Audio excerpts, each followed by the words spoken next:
Hi, I'm Antonia Carlotta, and this is Universally Me, the channel for all things Universal and classic horror. And today we're talking about a film that holds a unique place in film history.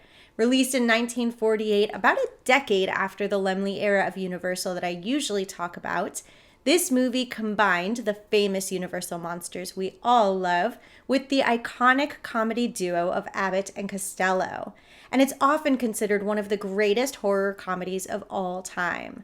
Today, we are talking about Abbott and Costello Meet Frankenstein. I saw this movie a few months ago at the Old Town Music Hall, which, if you live in LA, I feel like you have to go to the Old Town Music Hall. It's this great old venue in El Segundo where they screen exclusively classic movies. They have a mighty Wurlitzer organ, which will often accompany silent films. We always do sing-alongs before the movie. It's such a fun theater. It's such a good experience. And I'm going to give a plug for myself, which is in October of 2024, this October. I think it's the 20th and the 27th. Check their website. I'm going to be introducing Dracula and Phantom of the Opera at the Old Town Music Hall. So get your tickets, but also just go any time of year to the Old Town Music Hall. It's so fun. So I saw Abbott and Costello Meet Frankenstein at the Old Town Music Hall. It was introduced by Lou Costello's daughter, Chris, and it was so much fun. Abbott and Costello Meet Frankenstein features Dracula, Frankenstein, the Wolfman, and even a glimpse, of the Invisible Man. Sorry to the three of you that got left out of the title. In Abbott and Costello Meet Frankenstein, the remains of Frankenstein and Dracula are being sent to a house of horrors in Florida, and Chick and Wilbur, Abbott and Costello, have to personally deliver them. Of course, the monsters escape, and fear and hilarity ensues. There's also a subplot where Wilbur's brain might get switched with Frankenstein's, and the Wolfman just might save the day. Let's lay the foundation here, because I know that most of you are horror experts already, but for those of you who are new to the monsters, here's some information you should know that will really help you get why this movie is significant. Universal was known for its horror films, especially under Carl Laemmle and Junior Laemmle in the 1930s. These Universal monsters included Dracula, Frankenstein, the Bride of Frankenstein, the Mummy, and the Invisible Man. After The Bride of Frankenstein, Uncle Carl and Junior Laemmle leave Universal. It's kind of a long story. And the Hays Code of censorship starts being enforced, so horror movies are kind of on the outs for a few years. When they come back a few years later, it's mostly a lot of spin-offs and sequels. So yes, there was The Wolfman, which was kind of a new take on The Werewolf of London. And then you get movies like The Son of Frankenstein, The Ghost of Frankenstein, The Invisible Man Returns, The Invisible Woman, The Mummy's Hand, The Mummy's Tomb. You get the idea. Then the sequels get taken one step further. We start to get crossovers. Things like Frankenstein meets the Wolfman, House of Dracula, House of Frankenstein, and finally in 1948 we get our first comedy horror crossover, featuring two of the most famous comedians in the entire world, Abbott and Costello. Universal had combined with International Pictures in 1946, and William Getz, the head of production, wanted more esteemed cinema. He wanted art and sophistication. But now in 1948, the studio was almost bankrupt, and William Getz was starting to get the idea that maybe his vision wasn't the one to see Universal through. Abbott and Costello had considered a monster crossover before, all the way back in 1943 and for the Broadway stage. But now in 1948, it was finally happening on film.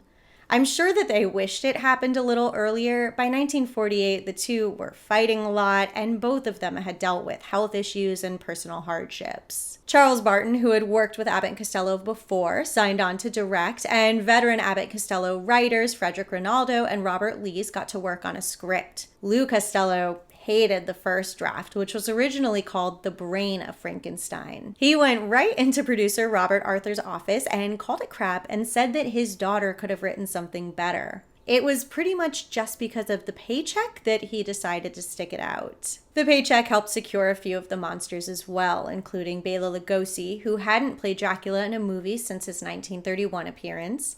Though Boris Karloff turned down the role, thinking it might not pay the right kind of respect to the monster he loved so much, Glenn Strange signed on. Lon Chaney Jr. agreed to reprise his role as the Wolfman, And Lenore Aubert and Jane Randolph rounded out the cast as our female leads. Charles Barton said that Abbott and Costello had a chip on their shoulder about doing the movie, and they would fight him like hell. They would do things like go home for days at a time or set up a table on set and play cards for days at a time. And in contrast, the monsters were angels. Makeup artist Jack Pierce was also unceremoniously dropped from the Universal payroll after more than 20 years and replaced with a young Bud Westmore. Jack Pierce had something of a cantankerous attitude and a slow, methodical process in the makeup chair, and the new Universal just didn't have the patience. As a result, all three monsters have different makeup and materials than we'd ever seen them with before. Despite the rocky start, I think most everyone had a pretty good time making Abbott and Costello Meet Frankenstein. Charles Barton would recall that though most of the actors had reputations, tempers, even drinking problems, with him, everyone was mostly pretty wonderful. Glenn Strange would later call the movies one of the most enjoyable that he ever worked on. Maybe this had something to do with the behind-the-scenes pie fights. I'm not kidding. Abbott and Costello kind of had a thing for getting in pie fights on set, which was, I think, probably a way to keep the energy up scene after scene. So the cast and the crew, Bela Lugosi, Lon Chaney Jr., even Glenn Strange, they all had to put up with quite a few pie fights. Lon Chaney Jr. would actually partake sometimes. Bela Lugosi, though, I think he appreciated it as long as he wasn't in the scene, didn't really partake, and it was tough for Glenn Strange because he had the heavy rubber eyelids. Lenore Aubert also found it funny to walk Frankenstein's monster around the backlot on a leash with the rest of the cast in tow. And Lou Costello really loved ad-libbing and making his cast crack up on camera in scenes. I've actually seen a pretty good blooper reel out there. I'll try to find a copy and link it below. Shooting completed March 20th, 1948, and nobody knew how the movie was going to be received. The studio heads really weren't paying the movie much mind. They weren't visiting set. Nobody was giving them progress updates along the way. So it wasn't until the movie premiered that they knew what they had made. There's a really great story of Lou Costello not even thinking the movie was funny until his mom saw it and told him it was her favorite movie yet. Screenings sold out with audiences of all ages, and though it was Universal's second cheapest movie to make that year, it was their second highest grossing.